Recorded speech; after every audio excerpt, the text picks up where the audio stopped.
Hi guys, welcome back to my channel. I'm so excited to be posting another video. Thank you guys for watching my videos, and thank you guys for everyone that subscribed to my channel. So today I made jollof rice, sweet and sour chicken with some frozen mixed vegetable and a fresh green salad. And guys, look at that. This food was so yummy. It tastes as good as it looks on the plate. It was really, really good, and it was finished in no time. And of course, I have guava drinks and guava, pineapple, and ginger. I will tell you in another video how I make that. So here I'm getting stuff prepared to show you guys how I do my dinner step by step, how I made the jollof rice, the sweet and sour chicken, and all the veggies step by step. So here I am cleaning off the chicken, and I'm just showing you guys this is lime juice with vinegar, and I'm going to be using it in the water. Meanwhile, I take off all the skin and as much fat as possible off the chicken. So I will be doing this, just some vinegar and some lime juice, washing it off.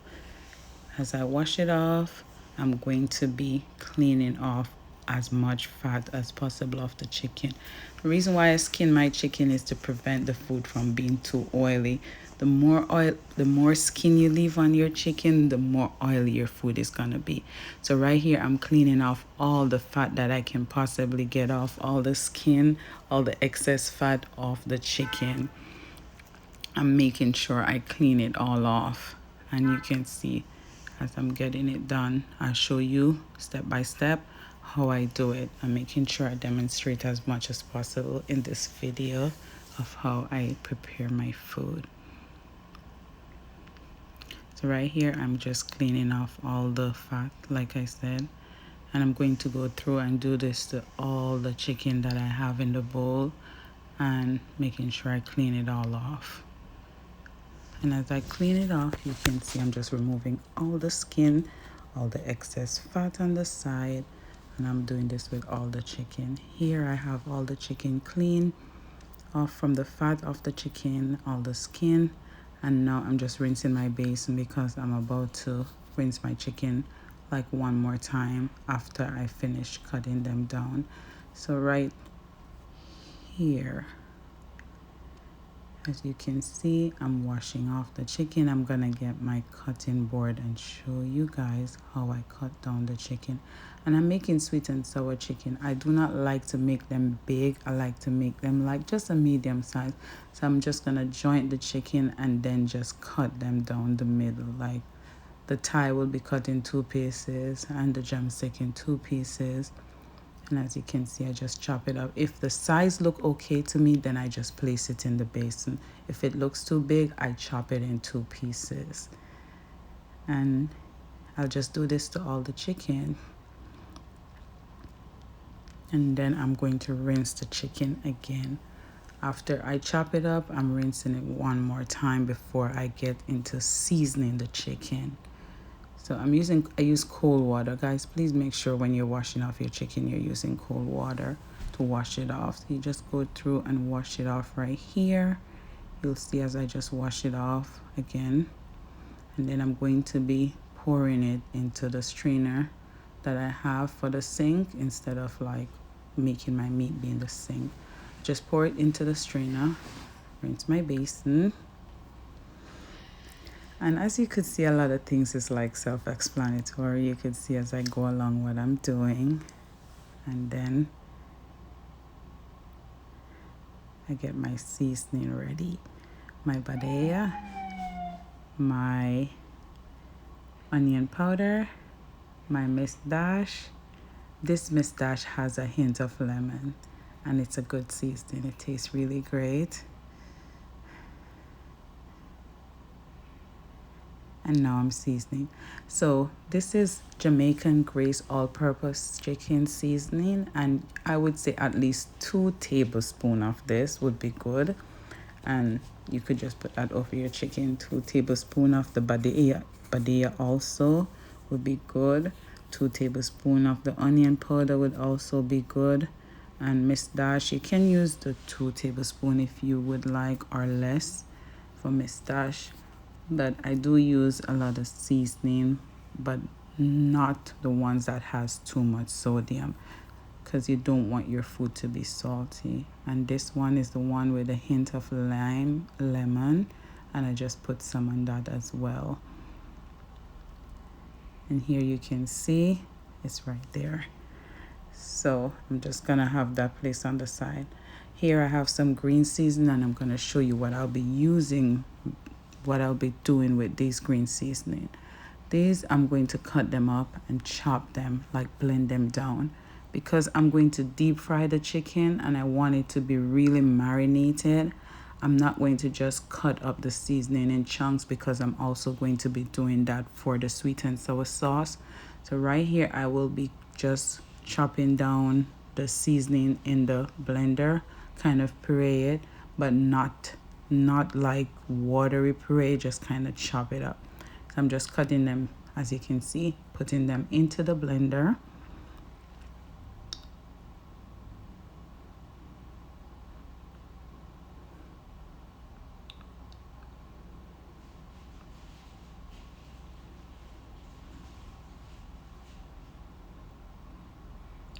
And right here, yes, I'm just gonna add a little bit of water. Not much, just, you don't even have to add water to your green seasoning. I just put a little bit, and I'm just going to chop it,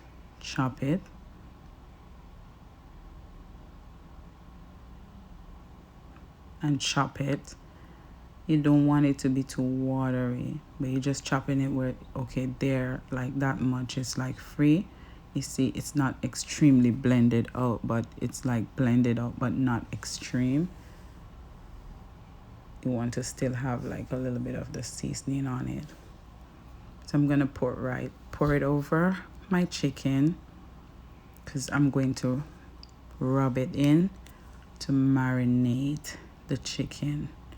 As you can see right now, I'm just gonna rinse my hand and rub it in. You want to rub it in as much as possible, because I'm doing this in the morning and dinner is going to be preparing in like the afternoon hour.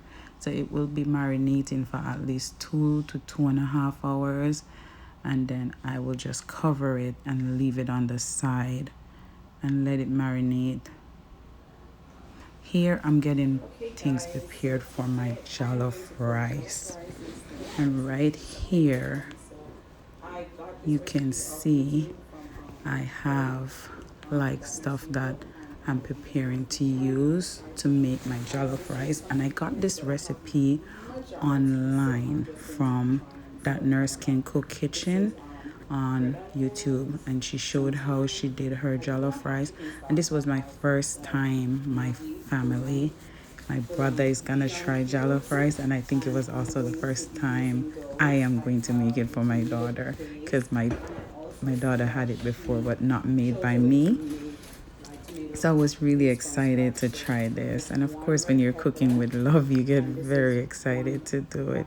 So I have red pepper, tomatoes, red onion, and garlics. And I did not have as much ingredients as I wanted, but I had majority. And I'm going to have those roast for 20 minutes. After they're finished roasting, I'm showing you what I'm doing with it right here, and you can see. So I'm just going to puree it down a little so I can still have like some of the flavors, because I don't want it to be pureed all the way out, but just like if I had a food processor, that would work well. You just chop it. But right here, I'm just going to use this and puree it right here.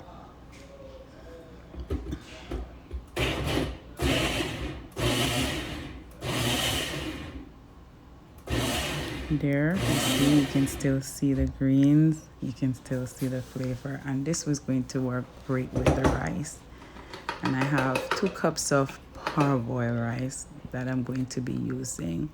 Right here I have olive oil. I use like 1/4 of olive oil. I'm putting in the red onions and the thyme, And I'm just gonna saute that. Saute that.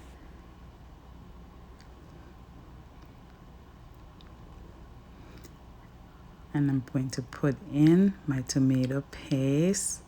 This is a small can of Hunt tomato paste, and I'm just gonna saute it in with the onions and the thyme, and just keep rubbing it. Just keep, sauteing it in until the tomato paste kind of gets softened. And then I add the rice, and I'm also gonna be sauteing the rice into the tomato paste with the onion as well. So I just put out all the rice. Like I said, this is 2 cups of parboiled rice, and I'm just going to saute it, like let it actually like take the color and the flavor of the onion, the thyme, and the tomato paste. I'm just going to be rubbing it in. And then I'm going to come in with the tomato paste that I made from scratch, that one here. And I'm just going to do the same thing with the rice. You want to flavor your rice, guys, because you want it to taste great. You want to add, flavors to it and season it up and make sure it's tasting great. I'd lower the stove to medium because, of course, I don't want my rice to be burned. So here I'm putting in I use the same can. I put 2.5 cups of water to the rice. And if you think your rice might need a little bit more water, you can also do it, right? And here I'm putting in the Maggi cubes, the chicken bouillon cubes from Maggi. And of course, I taste my pot to make sure the flavors are tasting great. If not, then I add something. Here I had a little bit of butter, and it did taste like it needs some salt, so I add this is a teaspoon, not a tablespoon, a teaspoon of salt. And now I taste it, and it's good. As you see, I give it a thumbs up. I put my stove a little bit lower, and I'm just gonna cover that and let it cook. Over here now, we're going to be making our sweet and sour chicken. So we're getting prepared. So I have canola oil. You can use canola, corn oil, or whichever oil you prefer to fry with. I don't really like frying with olive oil, but I think I should try coconut oil. But today we're using canola oil, and we have 2 cups of flour on the side that I'm just going to be seasoning. Of course, just like you're making fried chicken, that's how we're going to do it, and then put our sweet and sour sauce over it. So I have some badea into the flour. Now I'm adding some onion powder into the flour, and I'm just gonna stir that in, right? And just put that down to the side. And then I'm gonna crack 2 eggs.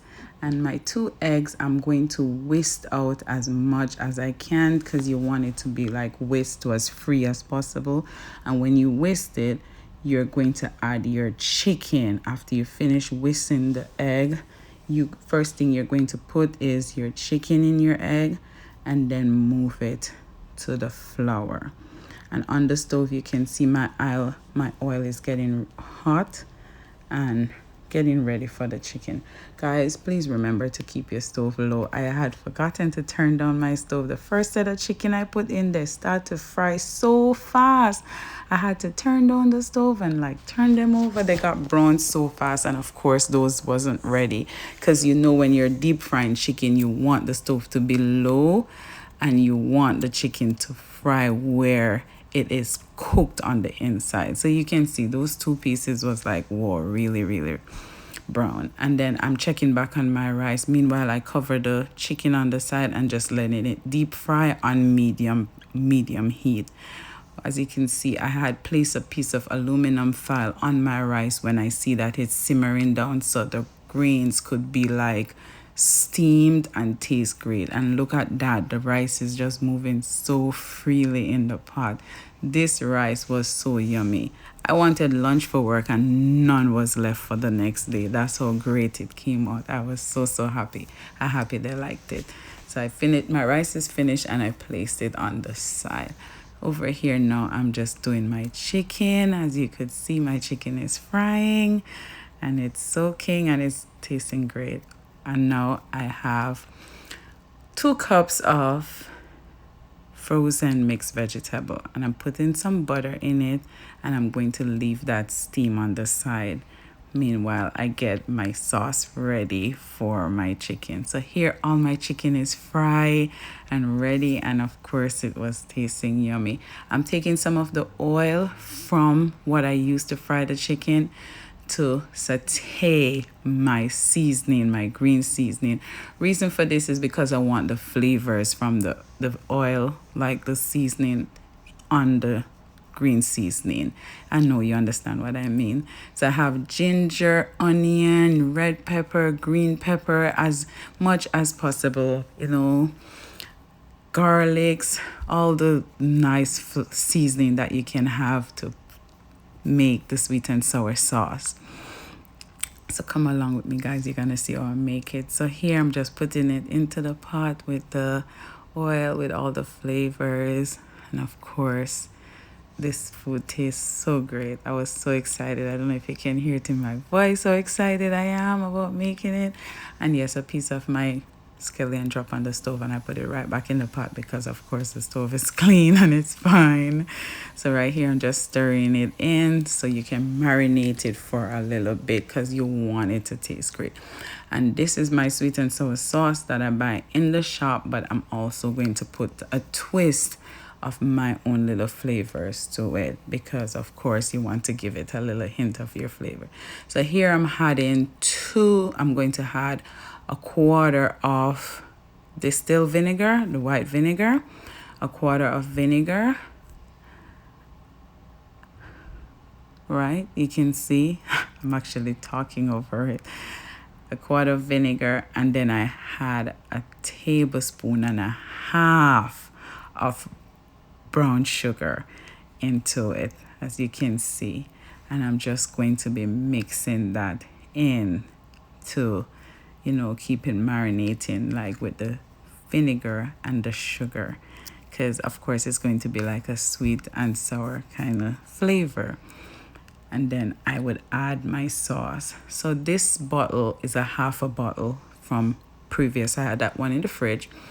So I'm going to just put all of that in, and then I'm going to use a whole bottle. And then I turn off my vegetables on the side because they're finished steaming. So here I am adding the whole bottle of that. And if you need to add a little bit of water, see, I just add a little bit of water into my bottle and mix it and put it right in. Of course, you can do that as well. Not too much water, guys, just a little bit. And I'm stirring it in because, of course, I want it to marinate. And right here, I have the sauce simmering for at least another 3 minutes because I don't want it to be too watery and I don't want it to be too thick because I'm going to pour it on the top of my chicken and let it sit on the stove for like a minute or 2 or even 3 minutes. Just keep it on low. So I'm placing all the chicken into this pot I have here. I hope you can see because I try to bring my camera as close as possible. I should get a Dutchie that is, you know, it more visible. So right here, I'm putting all the chicken in the pot right here. And after putting all the chicken in the pot, I'm going to pour the sauce. Look at that sauce and all those green seasoning and flavor. Pour the sauce over the chicken and just let it sit there for a few minutes. I get my aluminum pan and I'm going to be pouring the chicken now into the pan. Look at that, guys. Look at how yummy that is. Look at all the flavors. Whoa, it smells good. It tastes good. Oh my God. I wish you guys could have smelled it through the video. I was so happy that this turned out great. Look at it. I pull the camera in so you guys can see. Wow. It was good. It was really good, like really, really good. I was really proud of myself. I did this like that. Now I'm going to be washing my stuff for my green salad. And you can hear the excitement in my voice. This is lettuce, of course. We all know what lettuce is. And I'm just washing it off under the pipe in my little strainer and just washing it off. And of course, I'm going to go through and wash all my lettuce and make sure, you know, anything that looks like it doesn't need to be on it, that's it. And as I wash them off, I'm just picking them apart with my finger. I do not chop them because I tend to believe they're spring more water. They spring more water, so I just use my fingers and pull them apart. And someone taught me that. I'm going to use a half of this cucumber instead of the whole thing, because we can always use the next half for another time. And of course, we'll still have enough vegetables. So I'm just going to use a half. I'm going to wash it, cut it, and slice it down. You're going to see as I go along. Guys, do not forget to like, share, and subscribe to my channel. I really appreciate all the views and the support. Thank you guys so much. So here I'm using a paper towel to dry all my lettuce, and I dry off all, and you can see that I switched the basin because I took it from one to the other. And here I'm just going to slice down my cucumbers. Slice them down. Slice them right down. Yeah, I'm so excited about this dish. I'm like, okay, this is yummy. And now I washed my tomato. They call it sliced tomatoes or salad. In Jamaica, we used to call it salad. They call it sliced tomatoes here. And I'm just gonna wash it and slice down as much as I would like from it. You can slice down as much pieces as you would like, because whatever is remaining, you can always place it in the fridge. Yes, I'm just gonna slice down the pieces. And as you could see, I'm doing that. And yes, I did make drinks, which was guava, pineapple, and ginger, but the video would have been too long, so I decided I'll show you guys in another video how I made my guava and pineapple ginger juice. Look at that, guys. Look, I bring the camera in, I bring the camera out. I was so excited of the result, and it tastes so great, and my family enjoyed it. Thank you guys so much for watching. And thank you guys for subscribing to my channel. Don't forget to like, share, and subscribe as well. Look at all that flavor. And there goes my drinks. I was really proud.